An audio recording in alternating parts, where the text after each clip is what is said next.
guys, it is Lily again, back with another video. Today I just want to speak about wanting nothing is going to give you everything. How can you want and ask for so much when you really are not able to handle it? If you can't handle your own emotions, if you can't handle your own self, you really think God wants to put more on your plate when you can barely finish it?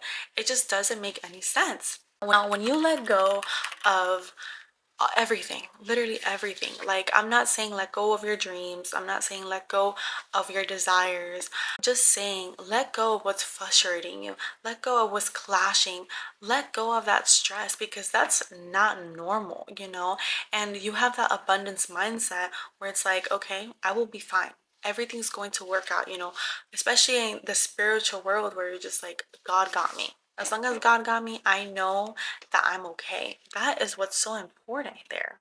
Now, you need to stop wanting and start being. A great example for this is when we go on social media and we're like, oh my gosh, like, I don't know how this girl's like this. Like, I would wish to be like her, or like her clothes. Like, I don't have money for this. Or I love this girl's personality. This girl's so funny. I wish I was this funny. You're comparing yourself all day, scrolling on social media on things that you don't have. You will never be abundant, and you will never have that mindset that person has, because they're not comparing themselves. They're not looking at other people. It's okay to look for inspiration.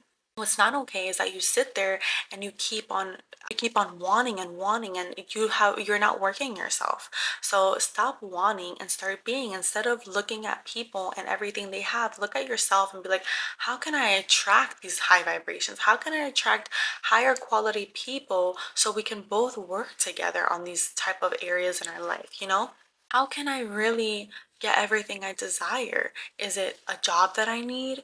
Is it, some type of different lifestyle that I need? Is it my habits? Really reflect on yourself, because a lot of people, they say, I don't have time to work on myself. I don't have time for this. Well, what are you saying yes to that doesn't align to you? Because in the book, and I always speak about this book, Think and Grow Rich, it literally speaks about, if you want something in life, say no to everything that doesn't align to that certain life that you may want.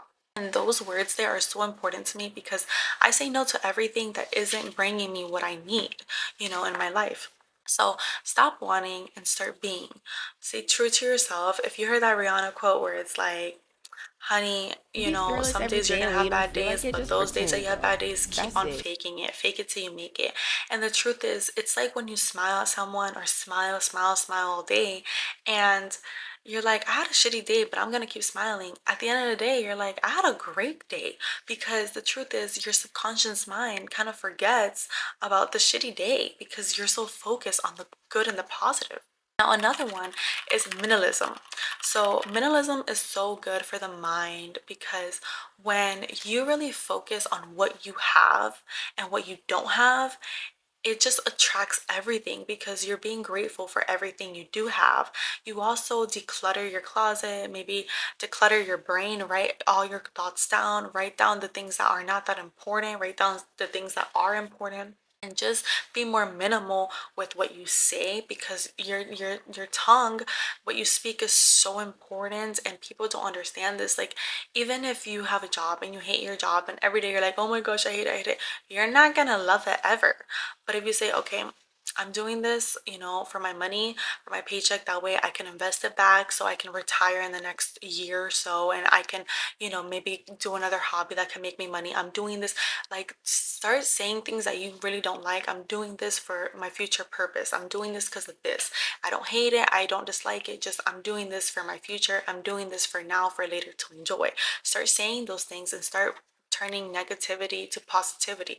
It's not hard. What's hard about it is that you have to implant these things in your brain.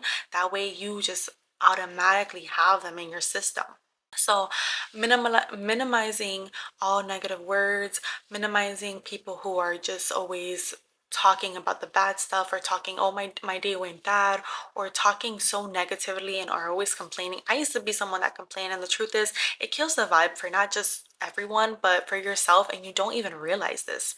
And another one that I love is letting go of expectations and finding inner peace.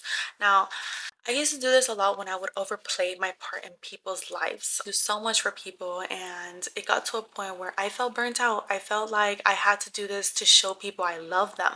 But the truth is, if someone loves you, they're going to be okay with you putting yourself first, because they understand that the only way you can actually love someone is if you love yourself, right? There's no way no one can love you if they don't love themselves.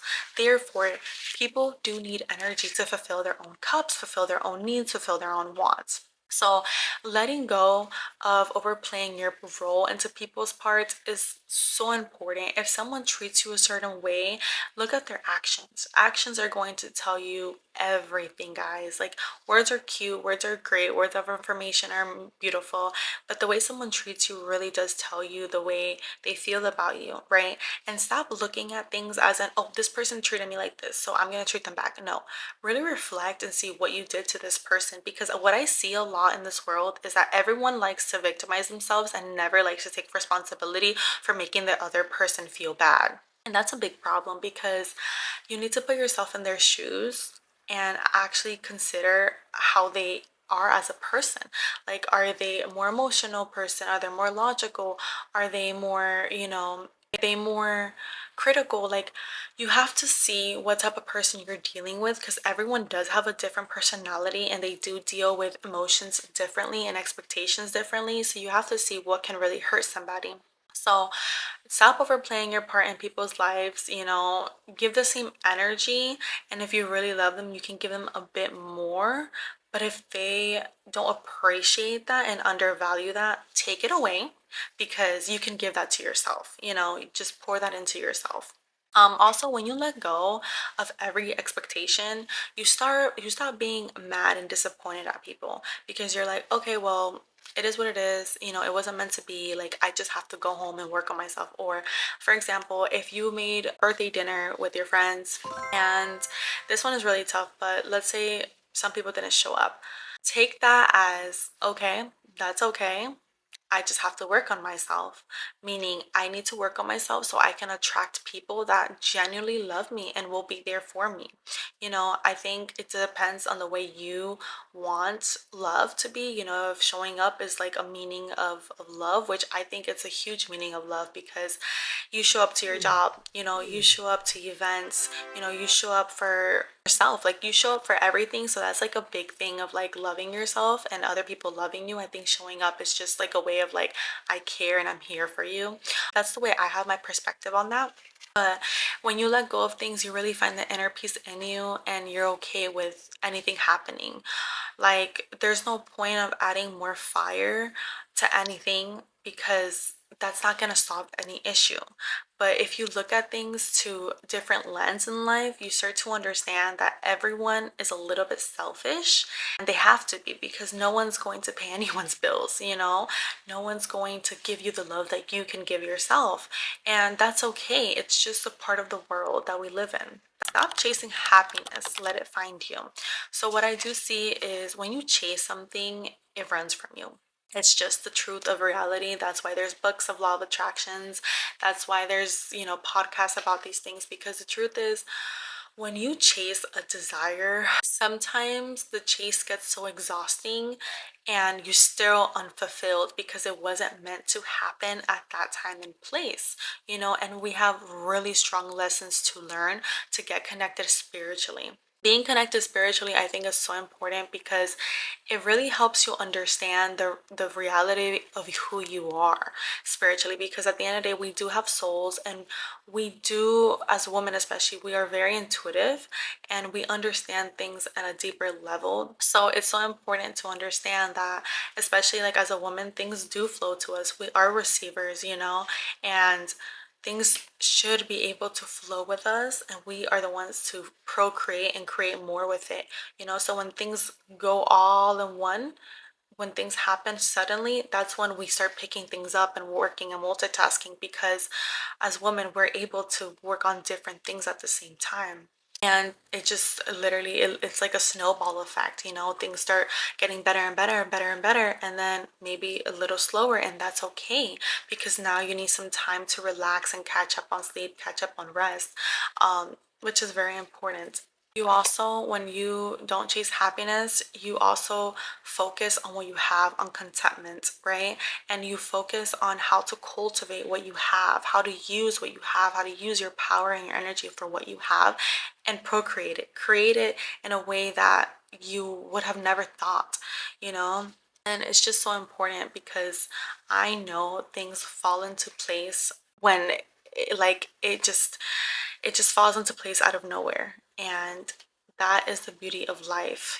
This is why I believe there is a God, because things happen to us for lessons, and if we don't learn those lessons, they will continue to happen. This is why you can't chase happiness. You can only be at peace with your inner self. But thank you so much, guys, for watching this video. Comment down below what was your favorite part about this video and how you will take everything I spoke about into your own perspective and work on it. And I'll see you for the next video. Bye!